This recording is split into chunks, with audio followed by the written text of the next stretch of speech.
안녕하세요. 김호준입니다. OECD 한국 최저임금 법인 세율 인상 우려. 어제자 조선일보 경제면 기사 제목입니다. OECD가 한국의 최저임금과 법인세 인상을 우려하며 노동개혁을 촉구했는데 국제기구가 정부 정책 방향을 조목조목 비판한 것은 이례적이다. 기사 내용입니다. 이런 보고서는 건조한 분석만 하기 마련인데 특정 정부의 특정 정책을 조목조목 비판했다. 그런데 그런 소식을 전하는 게 조선일보다. 그래서 보고서를 찾아봤습니다. 아니었습니다. OECD 경제 전망이라는 제목의 보고서 중 한국 파트 168페이지부터 188페이지까지 3페이지 중 최저임금 부분 요약은 이렇습니다. 한국 정부의 소득주도 성장 정책으로 가구의 소득 형상과 소비가 부양될 것으로 기대되고 반도체 등 주요 산업 미래 부분까지 확대되는 수출 회복세 그리고 정부 혁신으로 보다 빠른 성장이 전망된다. 하지만 생산성 혁신이 동반되지 않고 최저임금만 인상된다면 경쟁력을 약화시킬 수 있다. 노동개혁이라는 문장은 아예 없고 법인세 부분은 긍정적인 경제 전망과 그에 따른 리스크 부분을 설명하며 소기업의 경우 법인세 인상은 기업 투자를 약화시킬 수 있다. 한 문장 드라이하게 병렬하고 있을 뿐입니다. 이게 무슨 이례적인 조목조목 비판입니까? 아주 전형적인 보고서일 뿐만 아니라 다른 국가도 똑같은 포맷이고 게다가 한국편은 전반적으로 긍정적인 전망입니다. 조선일보가 괜히 조선일보가 아닙니다. 김원준 생각이었습니다.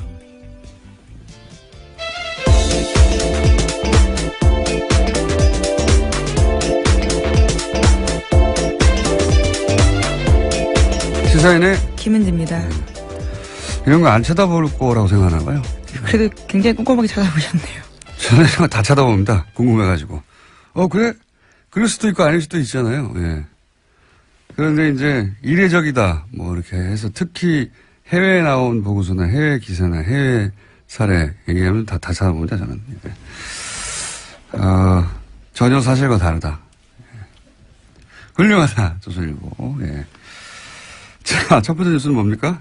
네, 원세훈 전 국정원장이 특수활동비를 해외로 빼돌린 정황이 포착됐다라는 건데요. 검찰이 수사에 나섰습니다. 검찰은 국정원이 2011년 말에서 2012년 초 특활비 200만 달러를 미국 스탠포드 대학으로 송금한 과정 등에 대해서 자료를 넘겨받아서 검토하고 있다라고 하는데요.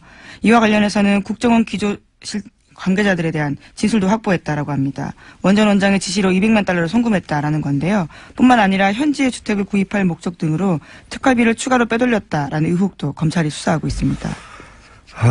원세훈 전 국정원장 특수활동비 해외 유출 그리고 착복 의혹에 대해서는 사실 주준희 기자하고 제가 오래전부터 의혹이 있다고 제기해왔던 바 또 JTBC가 특종을 네, 어려부터 얘기하는데 영화로도 만들었어요, 사실. 영화에 일부 들어있는데.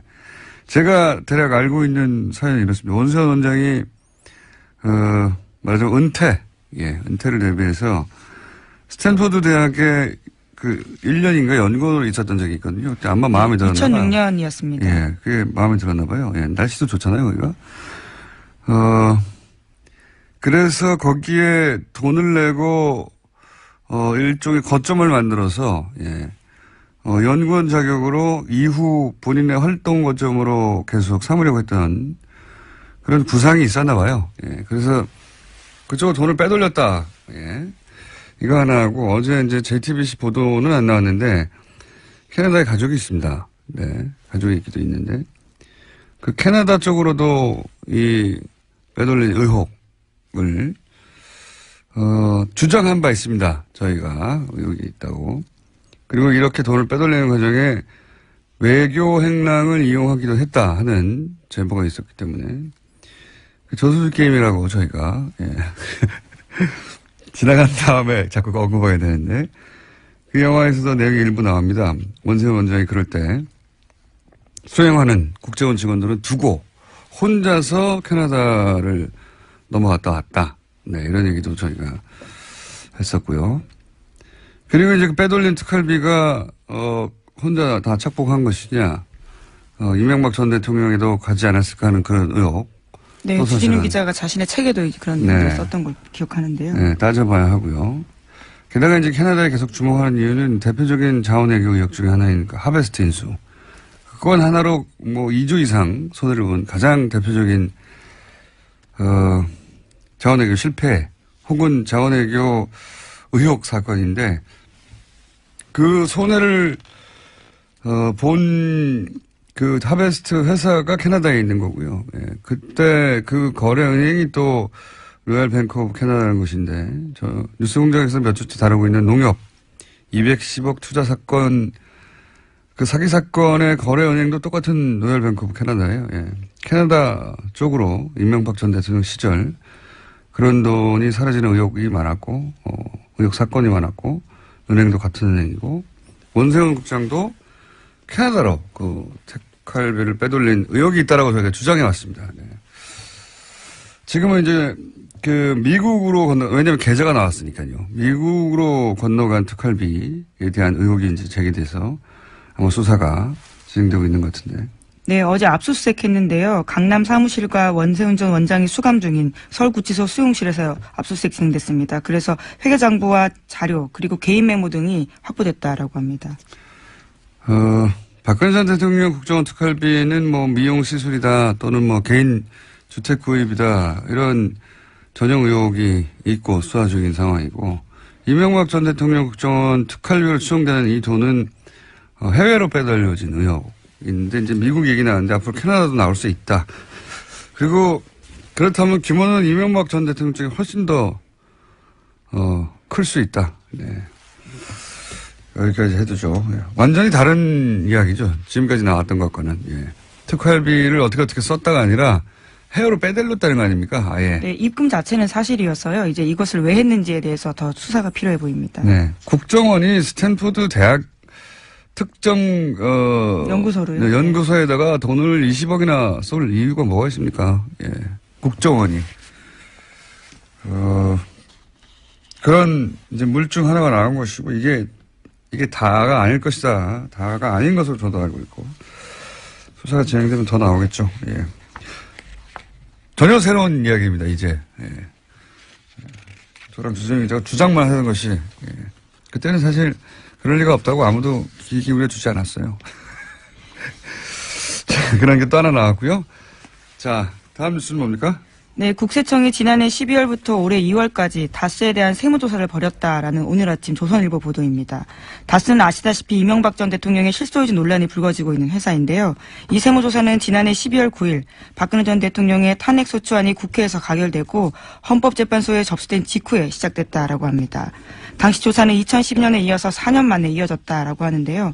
다스의 법인세 납부가 줄어들어서 이를 들여다봤다라는 것이 국세청 이야기입니다. 하지만 별다른 조치 없이 조사는 끝냈다라고 하는데요. 3개월 정도 회계 자료를 들여다봤기 때문에 국세청에 관련된 자료가 아주 많다라는 겁니다. 굉장히 이상한 조사예요. 그죠? 굉장히. 그러니까 그 직후에 예, 국회에서 가결된 직후라고 12월 9일 직후죠. 예. 직후에 국세청이 갑자기 다스에 대한 본사에 대한 세무조사를 실시했는데 왜 그랬을까요? 왜 하필 이 시점이었을까? 뭐 여러 가지 시나리오가 가능할 것 같아요. 그러니까 갑자기 세월호가 인양됐잖아요. 그것처럼 했었어야 하는 일들을 하지 않았던 정부 부처들이 이렇게 되면 정권이 연장되지 않을 수 있겠다.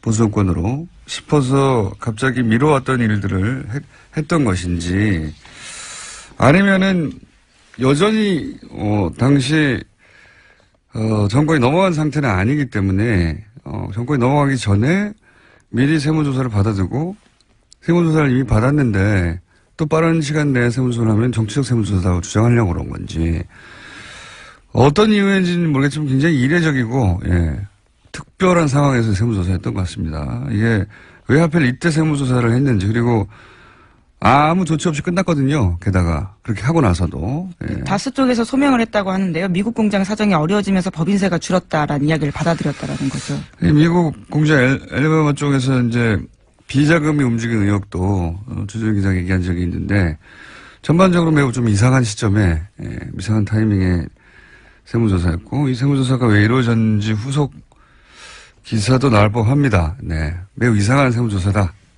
여기까지는 해두고요. 다음은요. 네, 안봉근 전 비서관이 최근 검찰 조사에서 박근혜 전 대통령과 이재용 삼성전자 부회장이 2014년 9월 무렵에 청와대 안가에서 독대했다라고 진술했다는 보도가 나왔는데요. 박근혜 전 대통령과 이재용 부회장의 독대는 지금까지 3차례로 알려졌습니다.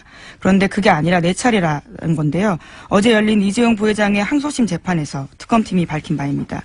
그러면서 특검팀에서는 안 전 비서관을 증인으로 신청했습니다. 이건 아마 그래서 숨겼겠죠. 왜 숨겼다고 저는 생각하냐면, 나머지 했다고 하는 장소들은, 개소식, 센터의 개소식, 창조경제인가요? 예. 창조경제혁신센터, 예, 개소식에서 한 번 만났습니다. 그리고 여기는 공식적인 자리란 말이죠. 나머지는 청와대, 이래서 이것만 가지고 공식적인 면담이었다라고 주장하려고 했던 게 아닐까. 이번에는 별도 독대를 안가에서 했다는 건데 그래서 숨겼던 걸까? 이유는 잘 모르겠어요. 어쨌든 만났던 걸 숨겨오다가 한 번 더 인정하게 된 겁니다. 예. 네, 안 전 비서관 같은 경우에는 자신이 직접 이재용 부회장을 안내했기 때문에 명확하게 기억한다 이렇게 진술했다는 거거든요. 관련해서는 다음 달 18일에 재판 증인으로 나온다고 합니다. 그때 이제 이재용 부회장이 그때 안 했다고 그랬거든요. 굳이 3번 만났는데 4번째 만나는 걸 안 했다고 말할 필요가 없는데 이때는 안가에서 독대했기 때문이 아닐까? 이런 생각을 하긴 합니다만 모르겠습니다. 도대체 이때는 무슨 생각하라고 바로 직전에 만남은 아마 전후에 그때 만났다고 하면 설명이 안 되는 시나리오가 있었겠죠. 네, 그게 뭔지는 모르겠어요. 예, 뭔지는 모르겠는데 특검은 이때 만났다고 주장했었죠. 법원은 계속해서 주장했습니다. 네, 법원에서는 인정 안 했는데 이번에는 이제 특검이 파악했던 대로 그 전에도 만났다는 게 이제 추가 증거가 나왔기 때문에요. 이런 진술들이 좀 힘을 얻고 있는 겁니다. 대부분의 뉴스를 제가 비슷하게 추정할 수 있는데 잘 모르겠네요. 이거는 게다가 국세청이 왜 하필 12월 9일 예, 직후예요. 네. 네. 12월 9일이면 탄핵안이 가결된 날인데 예. 가결된 당일날 국세청이 갑자기 세무조사했다는 것도 예, 당일까지는 아니고 그 직후라고 나오는데 아무튼 그 시점입니다. 그게 이상하네요. 혹시 미리 국세청이 한번 훑어보고 이런 걸 조심하라고 이런 걸 대비하라고 하려고 그런 건가요? 뭔지 모르겠습니다. 특이한 시점입니다. 굉장히 후속 지적이 있어야 될 것 같은 사안이고요. 다음 뉴스는요? 네, 국정원의 댓글 공작 혐의 등으로 구속된 이종명 전 3차장도 법원에 구속적부 심사를 청구했습니다. 이 전 차장에 대한 구속적부심이 오늘 열리는데요. 신광열 부장판사가 맡고 있는 서울중앙지법 형사합의 51부가 심리를 진행합니다. 이곳은 김관진 전 장관과 윤관빈 전 실장이 구속적부심을 담당했던 곳입니다. 야, 예. 국방부 전 장관과 국방부 전 실장, 사이버사령부 댓글 공작, 총책임자 2분은 석방이 됐고, 이제 국정원의 댓글 공작, 책임자들이 구속적부심을 똑같은 곳에 신청했어요. 청구했어요. 이 3차장은 핵심 혐의가, 외부에, 네, 일종의 양지회라고 말씀드린 적이 있는데요. 오비들, 국정원 오비들을 활용한 국정원 댓글 작업에 수십억을 지급했다. 거기 책임자거든요. 예. 네, 그래서 지난달 18일에 영장이 나왔는데요. 영장 발부 사유는 이렇습니다. 범죄 혐의가 소명되고 증거인멸의 염려가 있어서 구속의 사유와 필요성이 인정된다라는 거였습니다. 신광열 부장판사가 과연 이 정도 상황에서 국정원 차장까지, 국정원 3차장이면 원세훈 바로 아래란 말이죠. 그렇죠. 예. 네. 원세훈 이미 이렇게 수감돼 있으니까요. 3년이 네, 확정돼. 거긴 이미 형이 확정됐습니다. 거긴 확정됐으니까요. 그러면 지금 3차장이, 국정원장을 제외하고는 댓글 공작의 최고 책임자급인데, 지금 국방부 전 장관을 석방하자 상관이 석방되는데 그 지시를 따랐을 뿐인 부하는 석방하지 않을 수 없어서 말하자면 석방됐다고 치면 여기서 마찬가지가 될 것 같기도 한데 어떻게 생각하세요? 신강렬 부장판사가, 사이버 사령부는 최고 책임자들을 석방했고, 이제 국정원 쪽도 남아있는, 특히 오비들, 예. 국정원 은퇴한 사람들 중심으로 꾸렸던 외곽팀에 지급한 돈 혹은 지시한 혐의, 이거 이제 구속된 사람 분인데, 어떻게 될까요? 네, 이르면 오늘 안, 느리면 내일 결정이 됩니다. 예, 내일 또 이정렬 부장판사하고 다시 한번 연결할 가능성이 있을 수 있겠네요. 예. 만약에 석방이 된다면 제가 할 말이 많습니다. 예, 석방이 안 되기 때문에. 예. 대기 중입니다. 네. 참. 다음 뉴스는요. 네, 이명박 정부 시절 유익 당시 청와대 비서실장이 국정원 직원들을 소집해서 헌법 교육을 했다라는 주장이 나왔습니다. 뉴스공장에도 출연한 바가 있는 김상욱 전 국정원 직원의 폭로인데요. 자신이 20년 가까이 국정원에서 일했는데 2008년에 이명박 정부가 들어서고 갑자기 유 전 실장이 직원들을 소집해서 헌법 교육을 했다라는 건데요. 굉장히 고압적인 자세로 너희가 이 정부를 거스리면 가만두지 않겠다라는 결연한 자세로 강연을 했다라는 겁니다. 대통령 비서실장이 국정원 가가지고 왜 정신교육을 합니까? 예. 제가 알기로는 처음 있는 일이고 그 이후로도 없었던 것 같은데, 예. 그 자체가 코미디죠. 예. 그러니까 대통령 비서실장은 사실 대통령을 대리해서 온 것과 마찬가지거든요. 예. 네, 뭐 불렀다라고는 하는데요. 뭐 어쨌거나 만난 건 사실입니다. 국정원에서 대통령 비서실장이 와서 강연하라고 누가 그럽니까? 예. 네, 간다고 그래서. 대통령이 가서 정신교육을 한 것과 마찬가지예요. 그런 뜻을 전한 것과. 굉장히 코미디 같은 일이 있었네요. 그런 일이 있었다고 합니다. 자, 오늘은 리얼미터, 미니가 있기 때문에 제목만 체크하고 넘어가죠. 네, 국정원이 모든 수사권에서 손을 떼는 내용의 자체개혁 법안을 국회에 보고했는데요. 이름도 바꾼다고 합니다. 대외안보정보원으로 지난 18년 동안 써왔던 국가정보원 이름을 내린다라고 합니다. 대외안보정보원이면 대안원이 되는 겁니까? 이제? 네, 굉장히 낯서네요. 대보원이 되나요? 네. 대정원이 되나요? 뭐라고 약칭이 될지 모르겠는데. 뭐 그렇다고 하고요. 그리고요? 네, 이건희 삼성전자 회장의 차명 계좌에 대해서 국세청의 과세가 임박했다라는 SBS 보도가 있는데요. 이자 배당 소득의 90% 세율을 적용한다는 데에는 여권과 과세 당국의 의견이 일치했지만 과세 규모를 좌우할 시점을 두고 이견이 벌어지고 있다고 합니다. 국세청이 왜 재벌편을 들어요? 국세청 얘기는 2007년 11월 이후에 대해서만 과세한다는 거잖아요. 이러면 얼마 안 돼요. 90%가 중징한 게 아니라. 여기서 이제 여당은 무슨 소리냐. 2008년에 불법 범죄 행위가 확인됐으니까 그 이전 5년. 이렇게 되면 이제 몇천억이 되는 거거든요. 네, 과세 범위가 확 늘어납니다. 국세청은 세금을 줄이자고 하는 것과 마찬가지입니다. 예, 참. 그런 일이 있습니다. 국세청은 세금 조금, 퍼센티지는 중요한 게 아니고요. 예, 세금 조금 내자고 기간 가지고 여당과 지금 다투고 있고요. 그리고 오늘 재밌는 뉴스가 하나 있는데 대부분 잘 다루지 않아서 잠깐 말씀드리면 발리에서 화산 폭발.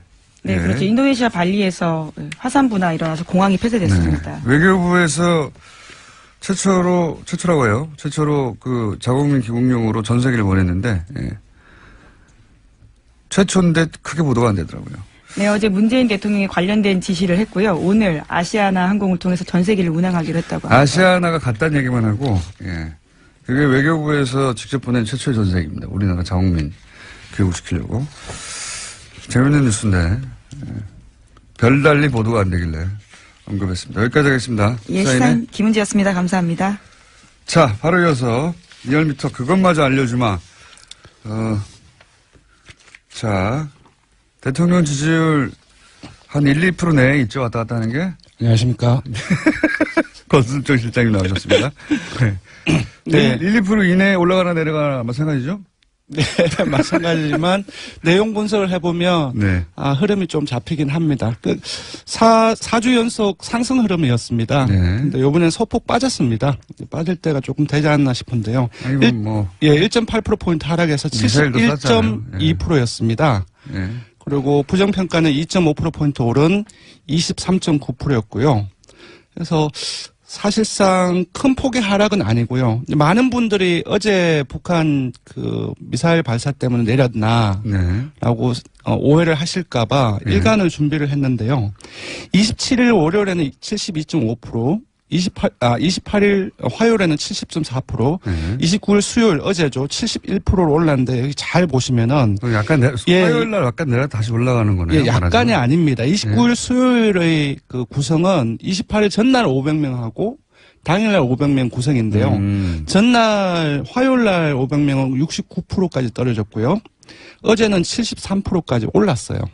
그래서 미사일 이제 조금 더 며칠 더 봐야 되겠지만 어제는 73%로 올랐고 500명 화요일 날은 70%대로 69% 예, 69.4%로 내렸습니다. 그래서 이제 통합을 하면은 29일 일간 집계가 71%인데 네, 이렇게 분리해서를 보면 기본적으로 어제 그 나왔던 그 하루에 영향을 미쳤던 부분들은 사실상 탄도미사일이 그게 아니군요. 예, 이 빠지는 것은 오히려 그 원인이 탄도미사일 아니었다는 발사되고 거죠. 나서는 올라갔네요. 그렇습니다. 며칠 더 봐야 되겠지만 어제는 오히려 올라갔습니다. 그래서 그러면 월화 사이에서도 주요한 뉴스 중에 언론이 많이 다룬 거는 김관빈 맞습니다. 인관빈 제가 쭉 훑어봤는데 네, 그게 가장 크게 예, 김관진 인관빈 지난 주 후반에 이제 잇따라 석방되는 과정 속에서 주말 또 월요일까지 일부 언론 그러니까 주요 보수 언론이죠. 그 속에서 논란을 포함해서. 엄청나게 보도가 확산됐고 죄 없는 사람이 이제 풀려났다는 식의 보도가 네네. 보수 매체와 정편을 통해서 굉장히 많이 보도가 됐는데 맞습니다. 거기 노출됐던 50대 이상이나 혹은 영남 지역 이쪽에서 맞습니다. 죄 없는 사람 예. 역시 죄 없는 사람이었구나. 네네. 판사가 죄가 없어 풀어줬구나. 네네. 이렇게 받아들일 만한 뉴스들이 많았거든요. 예, 세부 분석을 해보니까 금방 말씀하시는 것처럼 동일하게 나타났습니다. 제가 잘 알아요, 그런 거는. 예, 50대 이상 그리고 그 중에서도 60대 이상에서 무려 6.7% 정도가 빠졌고요. 예, 보수층에서도 많이 빠졌고, 예, 주로 근데 그렇게 이제 보수 보냈습니다. 매체가 사실상 종편까지 해서 총동원된 거 치고는 그렇게 많이는 안 빠졌네요. 예, 그래서 이 논란 자체가 기본적으로 보수층에는 많은 영향을 미치지만 오히려 진보층을 중심으로 해서 문 대통령 핵심 지지층에서는 오히려 상승 효과를 가지고 있는 것 같아요. 그러니까 핵심 지지층을 보면은 19대 대선에서 문 후보를 찍었던 사람은 무려 94.6%가 어제 일간 기준 나왔습니다. 상당히 높은 수치입니다. 거의 최고 수준입니다. 그쪽에서는 김관진, 인관빈 석방에 대해서 이거 큰일 났다라고 그렇습니다. 생각해서 결집하는 것이고. 네네. 예. 그래서 예, 그렇습니다. 예, 정당을 간단하게 소개해드리면은 민주당 역시 0.5%포인트 하락해서 51.3%고요. 떨어진 지역이라든지 연령은 거의 대통령과 거의 비슷합니다. 60대 이상 보수층 영남 맞습니다. 자유한국당은 2.2%포인트 상승해서 18.6%이고요. 아마 일종의 이제 금방 말씀드렸던 논란, 보도의 확산, 영향을 반사의 이게 아닌가 싶고요. 바른정당은 0.4%포인트 하락해서 5.1%, 거의 변화가 없다고 봐야 될 것 같고요. 정의당이 많이 빠졌습니다. 지난주에도 상당히 주 초중반까지 상승세를 거의 7%까지 갔다가 주 후반에 확 떨어졌거든요. 근데 이번 주 수요일까지도 계속 하락해서 1.4%포인트 하락해서 4.7%입니다. 다 아시겠지만 김종대 의원 논란이 가장 중요한 원인인 것 같고요. 저도 이제 프레임을 잘못 잡았다고 얘기 한번 했었는데. 네, 국민의당은 지난주에 이어서 행보를 했습니다. 0.2%포인트 상승을 해서 4.7%이고요. 여전히 이번에는 정의당과 함께 4주째 최하위에 머물고 있습니다. 통합 논의가 그게 이제 갈등이 계속 보도되면 떨어질 수밖에 없어요, 사실은. 예, 초선 의원들이 집단으로 통합 논의 중단이라든지 그런 얘기를 했었고 유성엽 의원의 발언이라든지 계속 갈등이 이어지고 있습니다. 이번에 그것마저 알려주는 조사는 뭡니까? 예, 되게 지금 논란이 되고 있는 부분들을 조사를 했습니다. 월요일 날 국민권익위원회에서 농축수산품에 한해서 선물을 5만 원, 10만 원으로 상향 조정하자라고 하는 어떤 청탁금지법 개정안을 부결시켰습니다. 네. 부결시켰는데 여기에 대해서 어떻게 생각하는지 물어봤습니다. 그러니까 이제 농수산물 같은 경우에는 네. 예를 들면 한우 네. 10만 원 정도 선물할 수 있게 하자. 맞습니다. 한마디로 말하자면 그거거든요. 예, 5만 설날도 원에서. 다가오고 그런 얘기가 많이 나오고 있는데 정부에서도 관계 부처가 이렇게 올리는 방향을 이제 제시를 했던 거죠, 사실상. 근데 기존 350 규정을 예외 없이 엄격 규정해야 된다가 47.7%, 농축수산품 한정 선물 사항의 인상 찬성이 47.4%가 나왔습니다. 완전 절반으로 갈렸네요. 완전 팽팽하게 맞서고 있습니다. 근데 그래서 조금 찾아봤어요. 저희들이 현안에 대해서 상당히 많은 조사를 했습니다. 작년 9월에 이게 시행이 되었죠. 김영란법이. 그 시행 직전 8월에 조사를 했는데 그때는 기존의 그 규정을 엄격 시행해야 된다가 59.3%로 상당히 높게 나왔고요. 그리고 올해 2월에 다시 논란이 되었을 때, 50, 10 이런 식으로 상향 조정했을 때는 어떻게 생각하느냐 물어봤는데 찬성이 49.6%로 내렸습니다. 그러니까 요번에는 거기에다가 농축수산품에 한정해서 선물만 10만 원 올리자라고 했기 때문에 전반적으로 이런 어떤 조정하는 여론이 조금씩 상승하고 있는 흐름을 보이고 있습니다. 10만 원이 너무 적다고 생각하는 분들도 있고 네네. 그리고 특히 농수산물 정도는 그렇게 하는 게 해야 하는 거 아니냐 이렇게 생각하는 분들도 있는데. 예, 민주당 지지층에서도 그 농수산물 한정에서는 올리는 게 맞다 그런 의견이 이해가 많이 합니다. 예를 들어 나왔습니다. 40, 50대 뭐 개인 사업을 한다든가 이런 예. 분들 네네. 이런 분들은 그런 걸 느낄 것 같아요. 예. 네. 그게 꼭 그 청탁이 아니어도 네네. 선물을 하고 뭐 고마움을 표시하고 싶은데 액수가 너무 적다 이렇게 생각하는 40, 50대 사업하는 분들이나 성인들이 있을 수 있습니다. 예. 네, 그런 부분들이 많이 있는 것 같습니다. 20, 30대는 여기 반대하고 네. 40, 50대 연령대로 보자면 그렇게 갈리는 것도 예, 있죠. 전반적으로 보수적인 어떤 성향, 진보적인 성향이 조금 갈리는 것은 맞습니다. 이제 보수적인 성향은 어떤 상향 조정을 찬성하는 거, 그리고 진보적인 성향은 어떤 엄격 적용을 우세한데 약간 조금 다릅니다. 다른 이슈와 다르게 좀 혼재되어 있습니다. 저는 세부적으로 나이가 훨씬 더 중요한 변수인 것 같아요. 지역보다 네. 이거는. 네. 사회 직업도 경험이나. 그렇고요. 네, 직업이나. 네. 네네. 입장이 다른 거죠.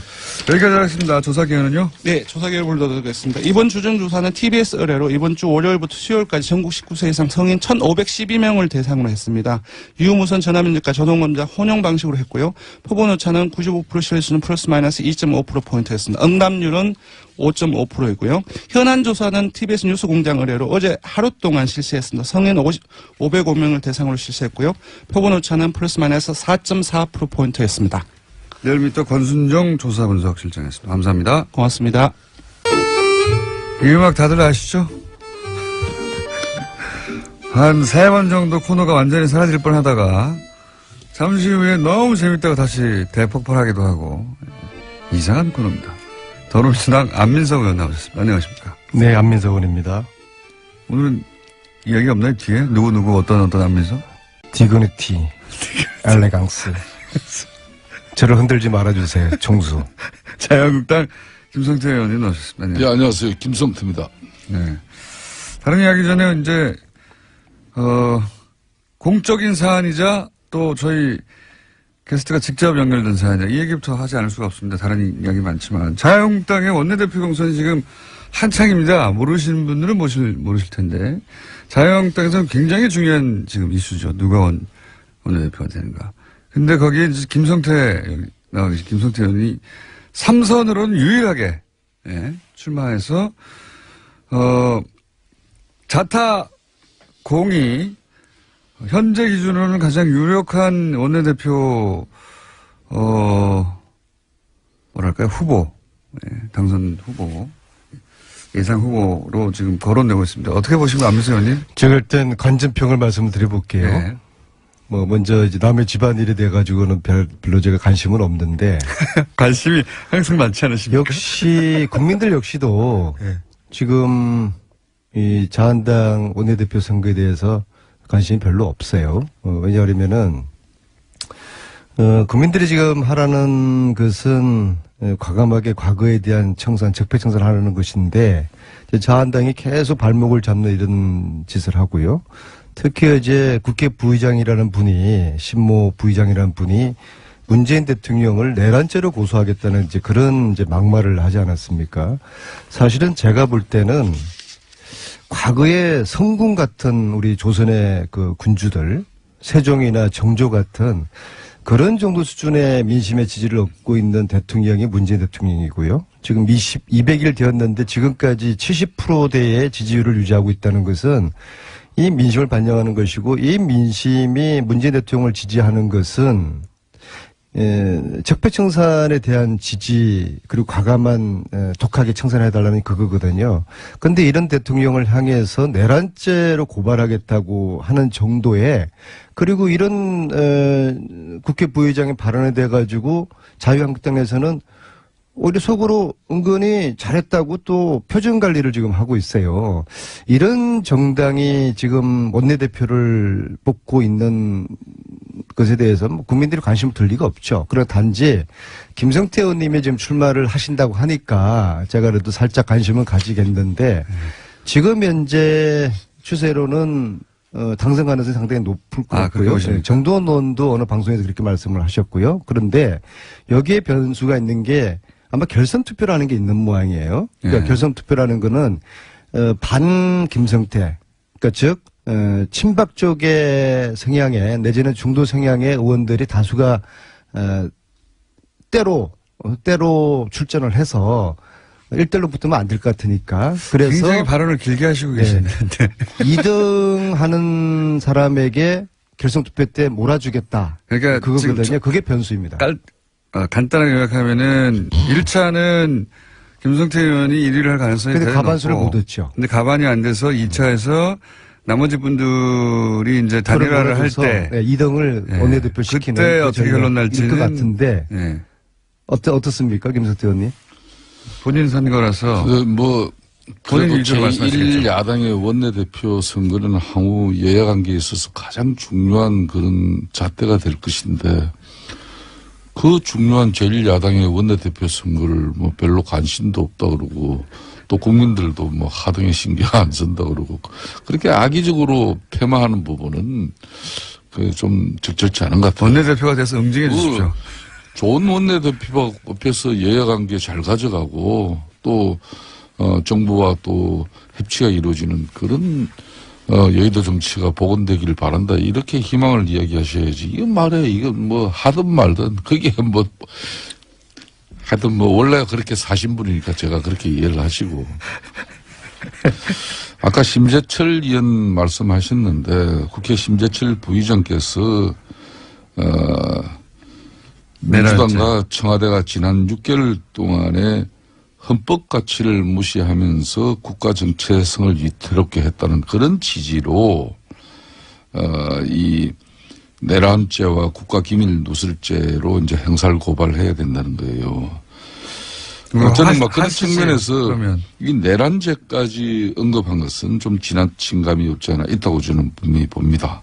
하지만 문재인 정권이 거의 모든 부처마다 법적 근거도 없는 위원회를 만들어서 적폐청산이라는 그런 미명하에 이 보수 정권 쉽게 말하면 뒷구멍 캐기에 매달리고 있는 이런 비정상적인 상황을 심재철 부의장이 그렇게 지적한 거예요. 뒷구멍이 있긴 있었나 봅니다. 아니 그러니까 이게 문재인 대통령이 원래 그런 대통령이 아닌데 맨날 과거 지사 그냥 지난 일 덜쳐보고 또 그걸로 가지고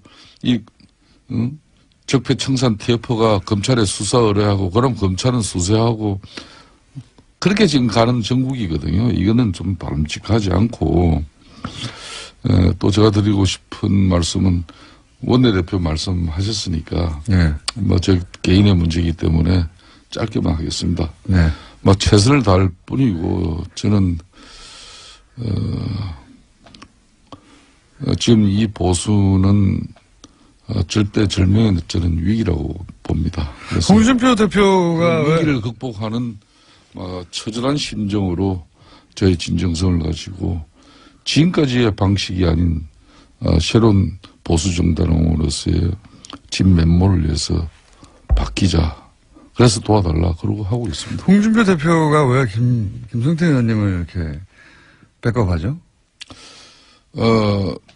백업이라기보다는 이제 영국의 보수당의 이런 절대적인 위기 상황에서 어떤 기회를 만들어가는가 거기에 아마 홍 대표가 상당히 많은 김성태 의원님하고 영국하고는 상관이 없었습니다. 연구를 하신 것 같아요. 영국이 이제 가령 보수당이 이게 지주 귀족들 정당인데 이게 400년 역사를 이어오면서 많은 위기가 왔거든요. 그 위기 때마다 영국 보수당은 쉽게 말하면 사회개혁, 특히 이 노동조합 활동을 보장한다든지 이 노동자들의 사회적 지위 향상에 뭐 엄청난 계획적인 조치를. 근데 영국의 보수 정당도 부패 정치를 옹호했나요? 예? 부패 정치를 했어요? 부패 정치 많이 됐죠, 거기도. 영국의 보수 정당이요? 영국의 아, 그래서 최순실 재산몰수 특별법을 자유한국당이 그렇게 반대를 하는 겁니까? 그거는 부패로 비리로 축적한 부정재산을 몰수하자는 특별법에 왜 자유한국당 의원님들이 이렇게 반대를 하죠? 안민석 의원님, 최순실 몰수 특별법은 국회 법사위 법안 아닙니까? 그죠? 네. 국회 법사위원들 중에 그 법을 위해서 민주당 간사인 금태섭 간사를 비롯한 민주당의 최고의 법조인 박범계 간사 이런 의원들이 계시잖아요. 네. 소위위원장도 민주당이에요. 그러니까 거기서 이 법안 처리가 왜 이렇게 안 되냐고 그렇게 따져야지 왜 맨날 그거 안 되는 걸 저희 당한테 문제를 제기해요. 자유한국당은 반대하지 않습니까? 뭐 나는 개인적으로 그거 잘 되길 바라는 사람인데 김성태는 빼고 다른 분들은요? 그 안민석 의원께서는 제가 지난번에도 한번 지적했듯이 북토크 콘서트는 이제 대강하고 이 법안 통과를 위해서 이제 매진하시라. 뭐 책장사는 이제 거의 마쳤습니까? 이 특별법이 제정이 안 되면요. 최순실 재산 몰수가 안 되는 거거든요. 그다음에 예. MB 재산 몰수까지도 연결되어 있는 것인데요. 근데 네. 국민들은 이걸 이해할 수가 없어요. 왜 국민들이 원하는 해달라고 하는 최순실 재산 몰수 이것을 하기 위해서 특별법을 제정을 해야 되는데 왜 국회가 이것을 뒷전을 지고 있는지 지난주에 법사위원회에서 이 법을 다루는데요. 자유한국당 간사라는 분이 이 법은 쓰레기 법이다 이건 논할 가치가 없는 것이다. 이야기 꺼내지도 말라. 그렇게 해서 논의조차가 안 됐다는 거 아닙니까? 그러면은 그게 자유한국당의 입장을 대변한다고 봐야 되는 거 아니겠어요? 이런 겁니다. 왜 이걸 반대하는 법조인들 거죠? 위주로 최순실 이제 재산 몰수하자는 거에 왜 반대를 하죠? 법사위에서는 이 법의 성안 성립 또 이 법안이 가결될 수 있는 요건을 갖췄냐 이렇게 했을 때 민주당의 법조인들도 거기에 서명 법안 발의에 동참하지 않은 부분이 있지 않습니까? 그렇기 때문에 저희들은 105명 동의했고요. 아니, 그러니까 105명 그렇게 16명이 동의가 안 된 사람이 우리 민주당 정당이기 때문에 100%가 다 안 해요. 그거 아니 16명이 주로 법조인들입니다. 자한당에서는 아무도 안 하셨잖아요. 그러니까 다른 정당도 그렇고요. 안민석 의원이 열과 성과 의지를 다해서 최순실이 사익을 편취한 그런 불법한 재산 축적이 있다면 그거 몰수하자는데 요 동의를 일전에 하는데 하태경 의원 같은 분이 여기 나와서 이렇게 말씀하시더라고요. 최순실 재산 몰수는 찬성하는데 이 법이 위헌 소지가 있어서 동의할 수 없다고 의원님, 하는데요. 요 사안은 여기까지만 하죠. 이거는 저희가 매주 20분씩 했어요. 한 5개월 됐습니다. 똑같은 얘기를 반복한 지가. 요 사안 앞으로도 계속 할 텐데 오늘은 여기까지만 하고요. 알겠습니다. 제가 네. 한 말씀을 드리겠습니다. 지난주에 이제 사법부 이제 김관진, 이런 임관빈, 영장 심사 결과 석방. 이런 논란 가지고죠. 이 적폐놀이 3인방이 계시잖아요. 그죠? 적폐놀이 3인방은 안민석 의원님이 또 그 맨 앞이더만. 안민석. 저에게 그런 훈장을 달아줬습니까? 그렇지. 송영길, 박범계 의원. 이렇게 이 세 분이 적폐놀이 3인방이에요. 그러니까 특히 우리 안민석 의원이 참 대단해요. 적폐 청산 홍위병이고요. 그 홍위병 역할을 제가 더 열심히 하라는 훈장으로 제가 여기겠습니다. 적폐놀이 3인방이에요. 그 홍위병들은 그런 말은 잘 안 하는데 적폐 판사들을 향해서 국민과 떼창으로 욕하고 싶다. 페이스북에 이렇게 글을 올렸어요. 이 안민석 의원님 제가 누누이 이야기하시지만은 그것도 수도권 내리 4선의 집권당 중진 의원으로서는 이제 이런 용어 선택은 적절하지 않아요. 이거는 석방은 적절했습니다. 야당일 때는 국민들이 웬만큼 또 지지자들도 이해가 되는데 이런 거는 저희들한테 넘겨주세요. 그냥 저희들이. 아니 불의를 보고 이 법원이 법원이 성역 불가침 명령도 아니고요. 이 법원의 불의를 보고서 어떻게 이걸 참습니까? 김관진 석방이요. 두 가지 굉장히 심각한 메시지를 주는 겁니다. 첫째는 MB 구속이 거의 특미까지 왔는데 이게 지금 차질을 빚고 있고요. 두 번째는 김관진을 통해 가지고 최순실의 무기 거래 의혹 이것이 계속 제기돼 왔는데 여기에 대해서 수사를 지금 못하게 되었고요. 그리고 제가 3월 16일 날 뉴스공장 이 자리에서 뉴스공장 때문에 이런저런 뭐 제가 고초도 많이 겪고 그랬지만은 제가 삼성한테 완전 찍혔지 않습니까? 삼성 이재용의 재판을 주심 판사가 최순실 후견인의 사위다. 그 이야기를 제가 했잖아요. 그다음에 그날 오후에 법원에서 사위가 맞긴 맞는데 정수장학회 이사를 하지 않았다. 저는 정수장학회 이사한지도 몰랐는데 그렇게 생뚱맞은 논평을 법원에서 내고 다음날 그 판사가 교체되지 않습니까? 이런 법원에 대해 가지고 의심하지 않을 수가 없죠. 물론 다 그런 거 아니죠. 대다수의 양심적인 판사들이 계신가 하면은 이런 기회주의적이고 정치 성향의 그런 판사들을 향해서 적폐 판사라고 제가 지칭을 했습니다. 안민석이 그런데 말이죠. 예. 저는 이러면 안 됐는데 저보고 이름을 대서 개인의 신상까지 건드렸다고 하는데요.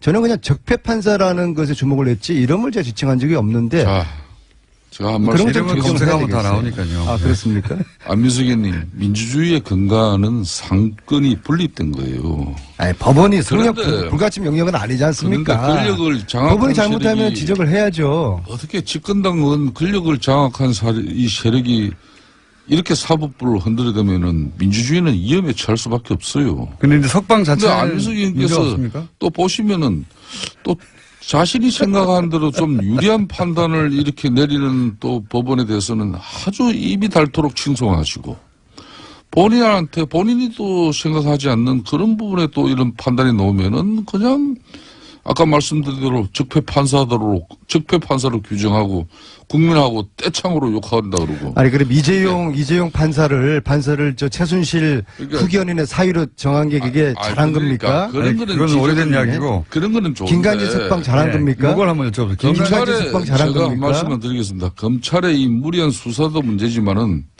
명식이 집권 여당이 이런 반법치 기류를 갖다 우리 사회에 이렇게 행성하려고 하는 그 시도는 한마디로 상권 분리 나아가서는 이게 대한민국의 존립을 이틀게 하는 수도 상권 분립 지켜야 되죠. 언제까지- 지켜야 존중해야 되는데 아니, 그 석방이 이 잘된 법원의 부당한 그거 한 가지만 판결에 대해서 여쭤봐 신고해야 주십시오. 됩니까? 김관진 석방이 석방 잘 된 겁니까?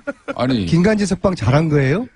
구속 정부심의 이런 유무심 판단과 별개로 불구속 재판의 필요성에 대한 판단과 결정을 내린다는 걸 잘 알고 있잖아요. 아니 구속시킬 네? 때는 도주 우려 있다고 구속시키고 풀어줄 때는 그리고 도주 우려 나- 없다고 그리고 한번 물어봅시다. 풀어주는 이런 법원의 판결이 이게 아까 정당한 거예요? 말씀하신 그 신강렬 판사가 정유라 이대 입학의 특혜 제공 의혹을 받고 있는 김경숙 학장 또 옥시 보고서 조작 의혹이 있는 옥시 아시죠?